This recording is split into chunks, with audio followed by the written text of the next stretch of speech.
बोलिए प्रेम से श्री सद्गुरुदेव महाराज की जय। श्री सच्चिदानंद भगवान की जय। बंदो गुरुपद कंज कृपा सिंधु नर रूप हरि महामोहतम पुंज जासु बचन रवि बंदो चरण सरोज गुरु मुद मंगल आगार जेहि सुमिरत जन होत हैं भव सागर से पार।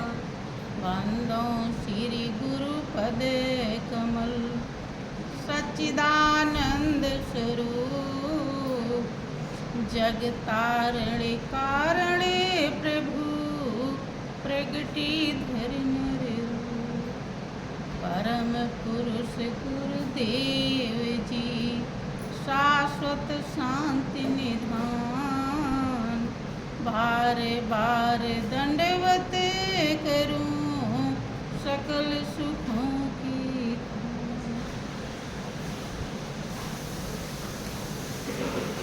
बोलिए प्रेम से श्री सद्गुरुदेव महाराज की, श्री सच्चिदानंद भगवान की, इंद्रावन बिहारी लाल की, सियावर रामचंद्र भगवान की, पवन सुत हनुमान जी महाराज की, जगत जननी अम्बे मैया की, उमापति महादेव की, सत्य सनातन धर्म की, साचे दरबार की।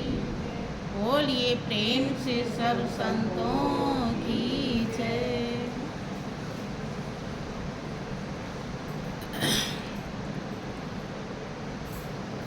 प्रिय भाइयों बहनों, हम सभी लोग वास्तव में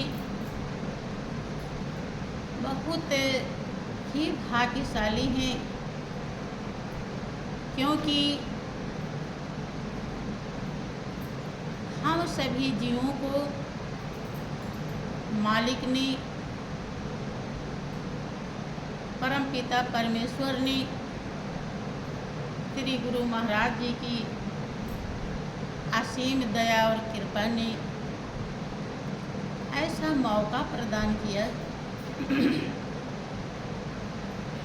क्योंकि जब मौका मिलता है, अवसर मिलता है, तभी कोई कुछ भी कर सकता है।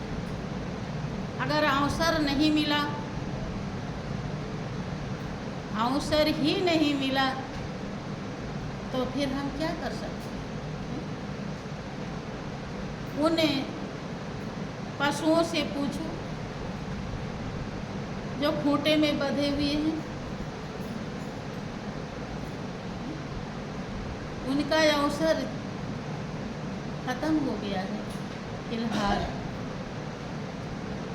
उन्हें अवसर अभी नहीं मिला, अभी अवसर हम सभी लोगों को मिला। हाँ, कभी उन्हें भी मिला रहा होगा, लेकिन अवसर का जब लाभ नहीं उठाया तो अवसर गुजर गया, चला गया। वो तो जाता ही है, वो कभी रुकता नहीं। अब हम चाहें उसका लाभ उठा लें और चाहे न उठाएं। इसी जिंदगी में सबको अवसर वो मिलता है, लेकिन उस अवसर का जो लाभ उठा लेता है वो परमानंद की प्राप्ति कर लेता है। एक ऐसा आनंद है जिसे परमानंद, परम आनंद कहा जाता है। आनंद से हम सभी लोग परिचित हैं। दुनिया में बहुत ऐसे आनंद हैं जो सभी ने अनुभव किया है। इन इंद्रियों का,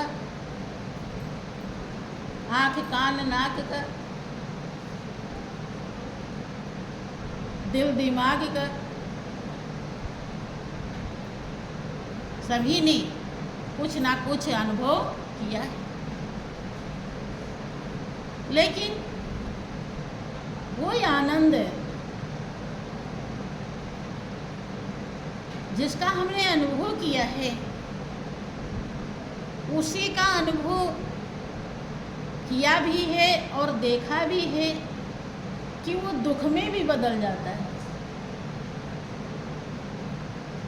ऐसा भी आपने महसूस किया, करते हैं। महापुरुष इस आनंद के अलावा ऐसे आनंद का जिक्र करते हैं जिससे आनंद को पाने के बाद दुख की कोई गुंजाइश नहीं होती। वह आनंद दुख में कभी भी बदलता नहीं।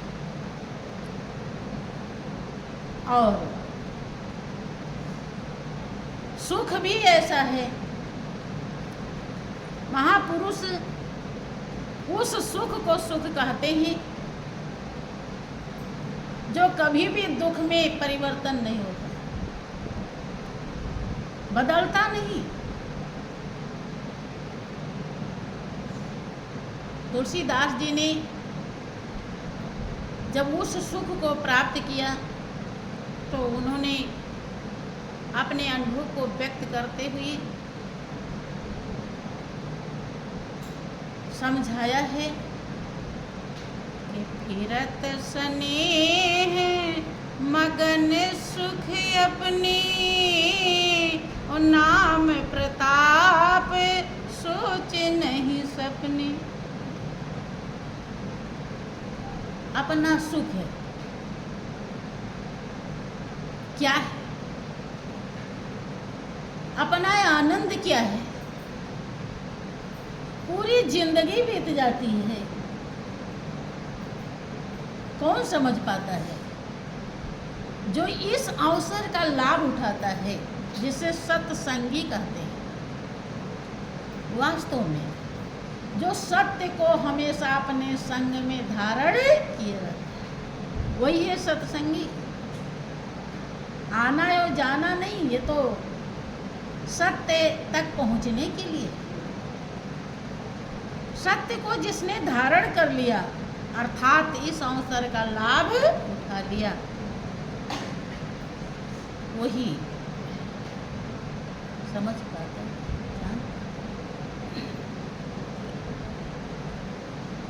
देखिए, अभी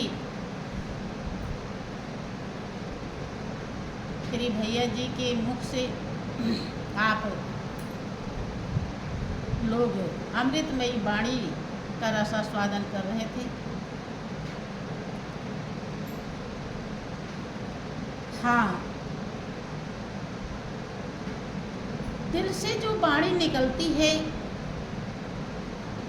वो दिल को छूती है। तो वाणी का भी अलग अलग प्रभाव पड़ता है।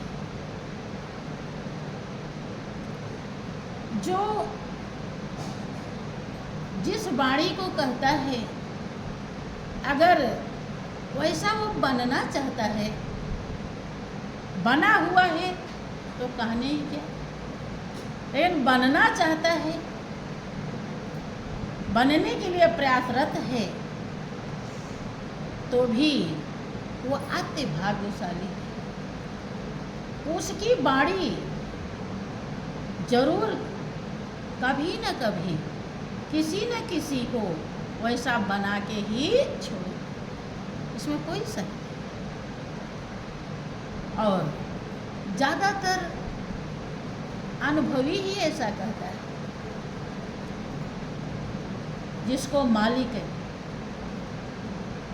ऐसा संस्कार, ऐसा सौभाग्य प्रदान कर देता है। हाँ, कठिन इसीलिए है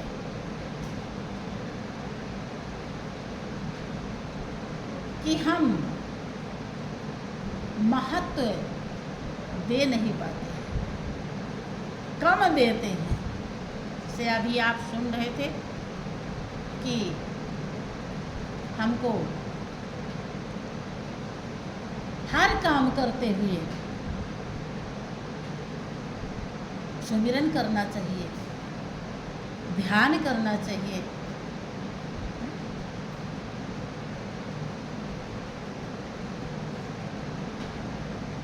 याद किसकी आती है? दो की। या तो आपका कोई बहुत बड़ा दुश्मन हो, और या तो कोई बहुत बड़ा प्रिय।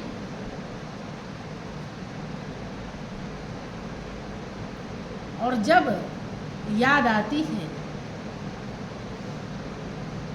ज़्यादातर आएगी, और जैसी आएगी वैसे ही आपको बना जाएगा।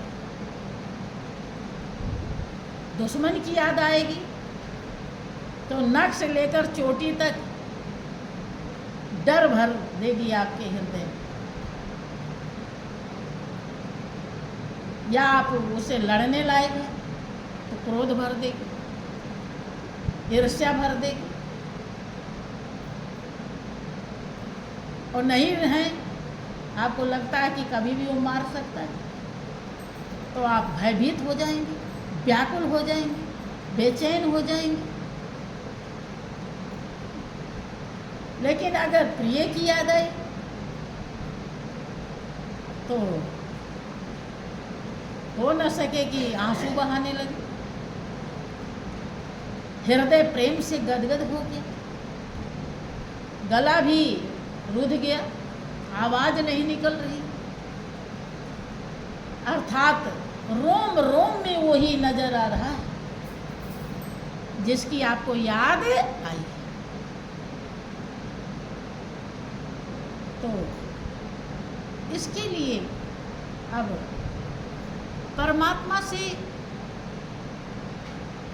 दुश्मनी कौन करता है? जो थोड़ा बराबरी का वो रखता हो। किसी भक्त ने कहा भी है कि प्रभु जी तारो हमको तीर और कमान से, चाहे नैना बाण से। चाहे नयन का बाण मारिए और चाहे तीर और कमान से तारिए, अर्थात धनुष बाण से मार दीजिए तो भी हम आपके धाम चले जाएंगे। और प्रेम से, नैना बाण का मतलब, नयन का बाण प्रेम। अब इसके लिए तो फिर रावण और कंस जैसा बनना पड़ेगा दुश्मनी के लिए,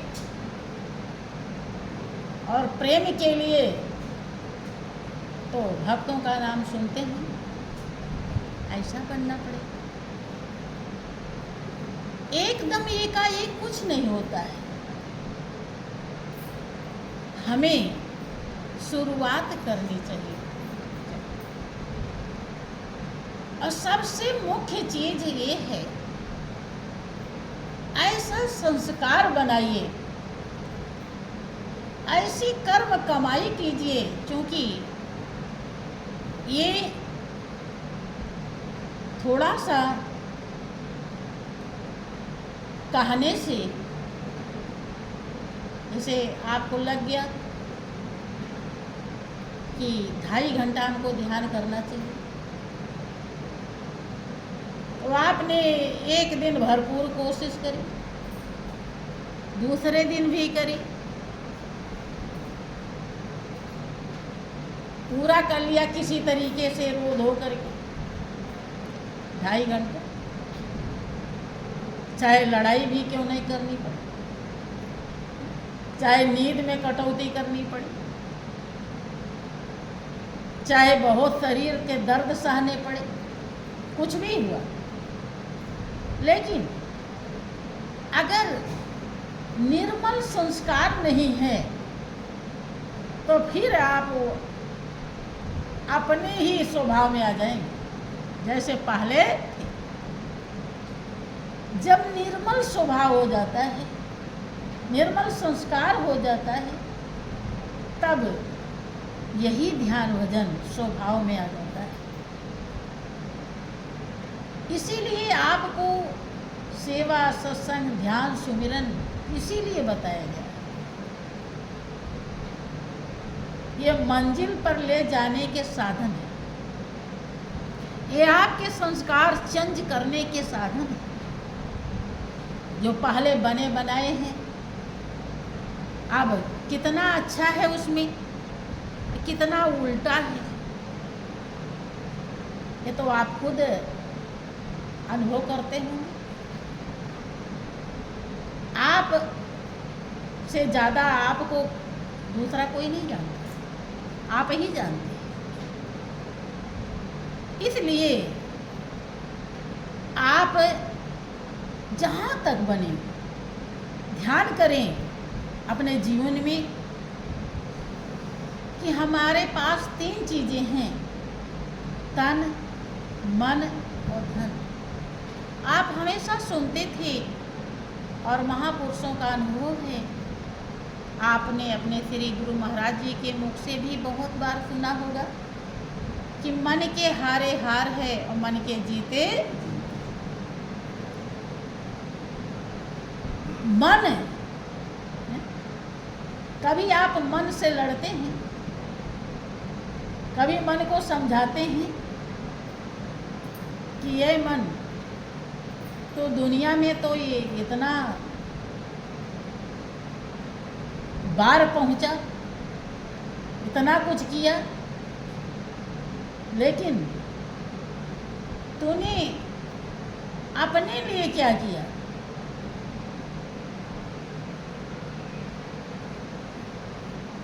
तू तो उल्टे उल्टे काम तो बहुत कर डाला, सच्चे काम कब करेगा? और दिखाओ उसको कि जो राह खर्च है वो तो इतना किया और जो मंजिल है वो देख इतना ही किया। उसके सामने रखो, दिखाओ उसको, देख कितना किया। दिन भर बीत गया, रात बीत गई, तूने 2.5 घंटा नाम का सुमिरन, अरे कुछ नहीं करता तो नाम का सुमिरन ही कर लेता। जब उसे बार बार दिखाएंगे, किसी को भी आप ही से जब कुछ गलती हो जाती है और आपको कोई दिखाता है, तो देखो ये कैसे बर्तन साफ करी हो, इसमें साबुन लगा दो, कैसा लगता है? दुख लगता है ना? अगर थोड़ी सी आपकी हृदय में निर्मलता है तो आप सोचती हो कि आप ऐसा धोएंगे कि कभी साबुन है नहीं लगता। हाँ, बुरा भी लगता है तो भी सोचती हो कि अब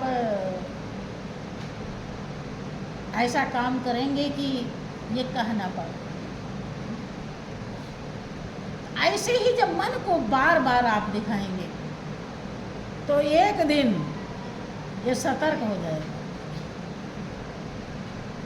और इधर से तन से भी आप ध्यान दीजिए कि हमारा 24 घंटे में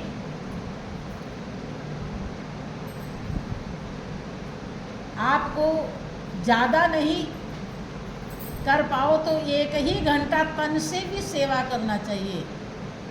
अगर गुरु दरबार मिलता है तो वहाँ भी, नहीं मिलता है तो किसी को प्रभु की महिमा सुनाओ, समझाओ। मन से ध्यान करना ही वही सेवा है। और धन से देखो कि हम दुनियादारी के लिए कुछ खर्च कर रहे हैं तो अपने लिए भी कुछ निकालें इसमें से। कुछ खरीदने जा रहे हैं,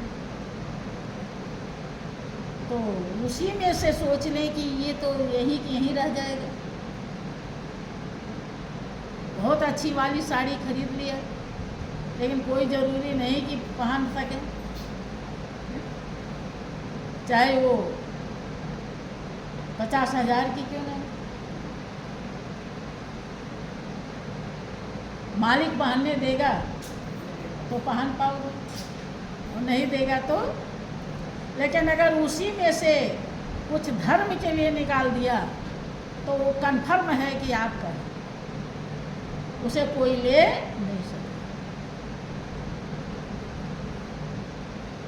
ऐसा जब आप अपने मन को समझाएंगे तब कुछ कर पाएंगे।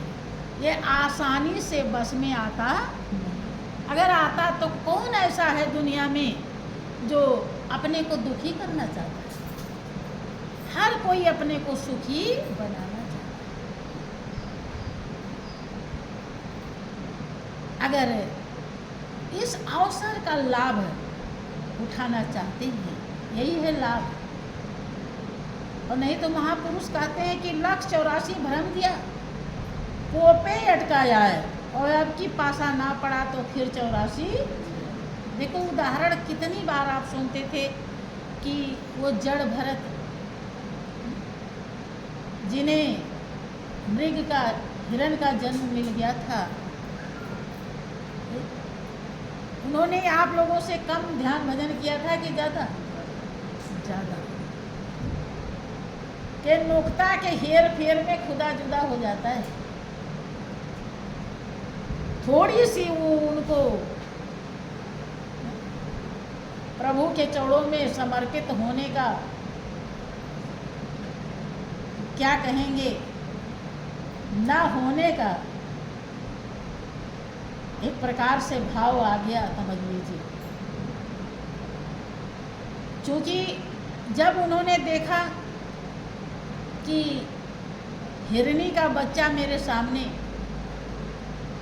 नदी, गंडकी नदी में जहाँ वो ध्यान भजन करते थे, स्नान करते थे, वहाँ पर बच्चा जब हिरनी छलांग मारती है और गिर जाता है, उन्हें मन में ख्याल आता है कि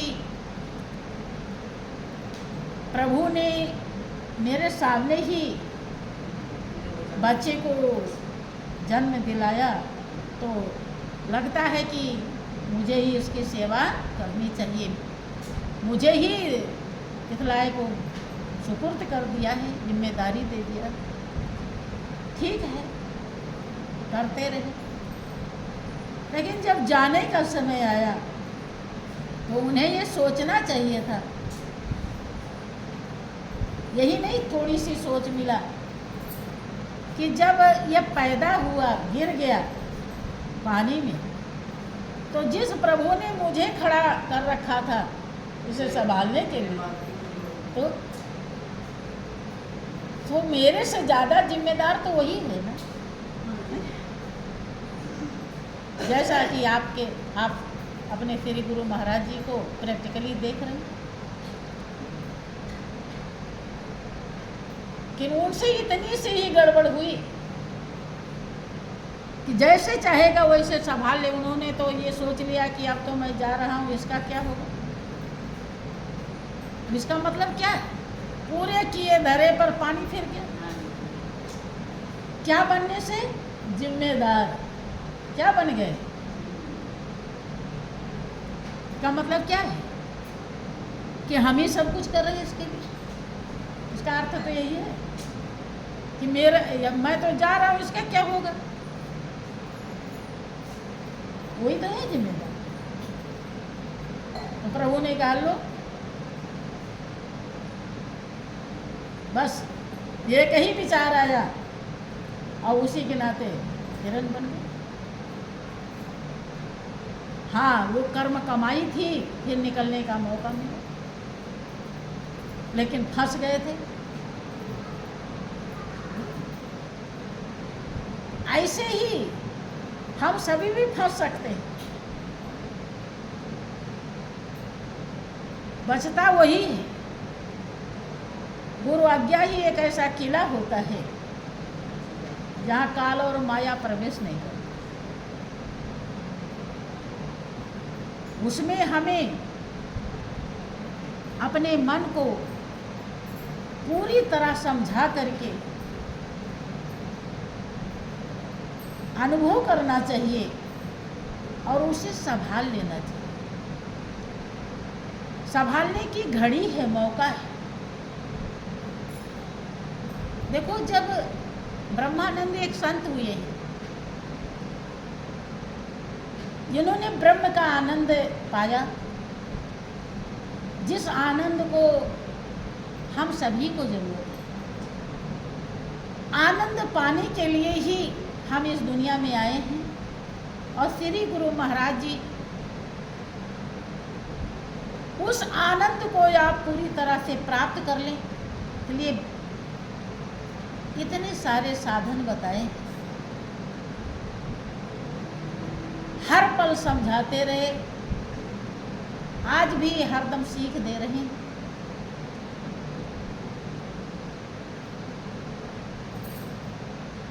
लेकिन थोड़ा सा हमें अपने दिल दिमाग को इस दुनियादारी से हटाना होगा, और हटेगा तभी जब हम इसे विधिवत पढ़ेंगे। हम क्या देखते हैं कि मोह इतना बड़ा बलवान है। देखते हैं कि कोई गुरु दरबार में है, उसे हर प्रकार से घर से भी अच्छी व्यवस्था मिल जाती है, सब कुछ, ध्यान भजन, लेकिन जैसे वो अपने परिवार को देखता है तो इतना ज़्यादा मगन हो जाता है, इतना खींचने लगता है उसी तरफ, हम तो बहुत हैरान होते हैं।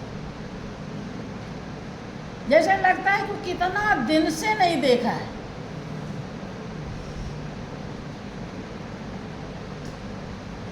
मोह भी अपनी पूंजी को कम होने नहीं देता, पाप भी अपनी पूंजी को जल्दी से खत्म होने नहीं देता। मैंने ऐसा देखा, हम खुद अनुभव कर रहे हैं। अनुभव कभी गलत है नहीं, इसीलिए कठिन है। सावधान रहेंगे तभी संभव है। ब्रह्मानंद जी कितने सावधान हुए। सावधानी बहुत ही जरूरी है।